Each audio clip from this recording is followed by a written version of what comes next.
നമസ്കാരം. ഡൊണാൾഡ് ട്രംപിന്റെ ഏകാധിപത്യം കാരണം പൊറുതിമുട്ടുകയാണ് പല ലോകരാജ്യങ്ങളും. ഒരു തരത്തിലും അമേരിക്കയെയോ ട്രംപിന്റെ തോന്നിവാസങ്ങളെയോ കടന്നാക്രമിക്കാനോ അത് നിർത്തലാക്കാനോ ആർക്കും കഴിയാത്ത തരത്തിലാണ് ട്രംപിന്റെ മുന്നോട്ട് പോക്ക്. ട്രംപിന്റെ നടപടികളെ പ്രത്യക്ഷമായോ പരോക്ഷമായോ വിമർശിക്കുന്നവരെ യാതൊരു ദയവുമില്ലാതെ കനത്ത വിലക്ക് ഏർപ്പെടുത്തിക്കൊണ്ട് ശക്തമായി ആക്രമിക്കുക എന്ന നിലയിലാണ് ട്രംപ് മുന്നോട്ട് പോകുന്നത്. ട്രംപിന്റെ നടപടികളെ കൈയടിച്ച് പ്രോത്സാഹിപ്പിച്ചുകൊണ്ട് ട്രംപിന്റെ മഹത്വം പാടിയില്ല എങ്കിൽ അതിന്റെ കനത്ത പ്രത്യാഘാതങ്ങൾ നേരിടേണ്ടി വരുമെന്ന താക്കീതാണ് ട്രംപ് നൽകുന്നത്. ആരെന്ത് പറഞ്ഞാലും ട്രംപ് കുലുങ്ങില്ല. അമേരിക്ക എന്ന രാജ്യത്തിന്റെ സമ്പത്തും സൈനിക ശക്തിയും പ്രയോജനപ്പെടുത്തിക്കൊണ്ട് ഏത് രാജ്യത്തിനു മേലും ഉപരോധം ഏർപ്പെടുത്തി ഭയപ്പെടുത്തി കൂടെ നിർത്താൻ തന്നെയാണ് ട്രംപിന്റെ തീരുമാനം.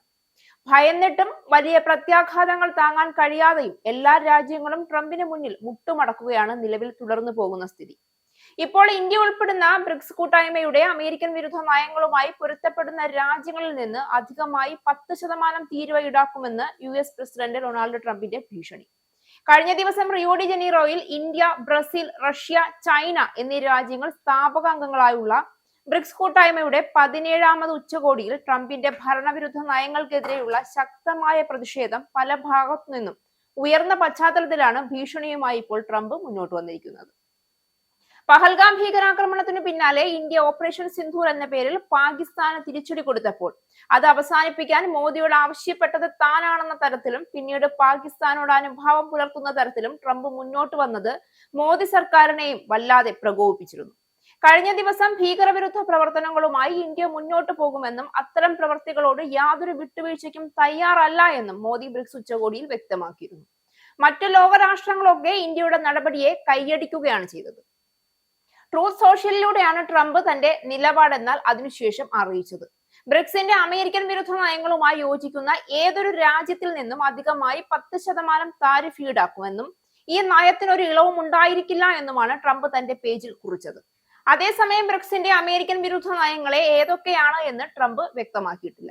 ഇറാനെതിരെ കഴിഞ്ഞ മാസം US-ഉം ഇസ്രയേലും നടത്തിയ ആക്രമണങ്ങളെ ബ്രസീലിൽ നടന്നുകൊണ്ടിരിക്കുന്ന ബ്രിക്സ് ഉച്ചകോടി അപലപിച്ചിരുന്നു. ഇതിനു പിന്നാലെയാണ് ട്രംപിന്റെ ഈ പ്രസ്താവന പുറത്തു വന്നത്. ഇസ്രയേലിനെ പിന്നിൽ നിന്നുകൊണ്ട് ട്രംപാണ് യുദ്ധത്തിലേക്ക് നയിച്ചത് എന്നുള്ള ആരോപണങ്ങൾ ശക്തമാകുന്നതിനിടയിലാണ് പ്രത്യക്ഷമായി ഇസ്രയേലിന് വേണ്ടി അമേരിക്ക രംഗത്തിറങ്ങിയത്. യുദ്ധം അവസാനിപ്പിച്ചുകൊണ്ട് ലോക സമാധാനം സ്ഥാപിക്കുന്നതിന് പകരം ഒരു രാജ്യത്തോട് അനുഭാവം പുലർത്തിക്കൊണ്ട് യുദ്ധം നയിച്ച ട്രംപിന്റെ പ്രവൃത്തിയോട് ലോകരാഷ്ട്രങ്ങൾക്കുള്ളിൽ മൊത്തം വലിയ വിമർശനമാണ് ഉയർന്നത്. 26 പേരുടെ ജീവനെടുത്ത പഹൽഗാം ഭീകരാക്രമണത്തെയും വികസിച്ചു വരുന്ന രാജ്യങ്ങളുടെ കൂട്ടായ്മയായ ബ്രിക്സ് ശക്തമായി അപലപിച്ചിരുന്നു. ഗാസയിലെ യുദ്ധത്തിൽ ഇസ്രായേലിനെ വിമർശിച്ച ബ്രിക്സ് പ്രമേയം ഗാസയിൽ ഉപാധികളില്ലാതെ അടിയന്തര വെടിനിർത്തൽ വേണമെന്നും ആവശ്യപ്പെട്ടിട്ടുണ്ട്. ഇറാനു നേരെയുള്ള ഇസ്രായേലിന്റെയും അമേരിക്കയുടെയും സൈനിക നടപടികളെയും അപലപിച്ചു. ബ്രിക്സിൽ ഇറാൻ അംഗമാണ്.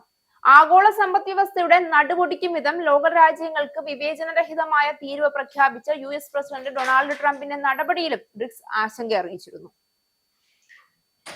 ഇന്ത്യക്കും ബ്രസീലിനും UN-ൽ കൂടുതൽ പങ്കാളിത്തം നൽകണമെന്ന് റഷ്യയും ചൈനയും ആവശ്യപ്പെട്ടിരുന്നു.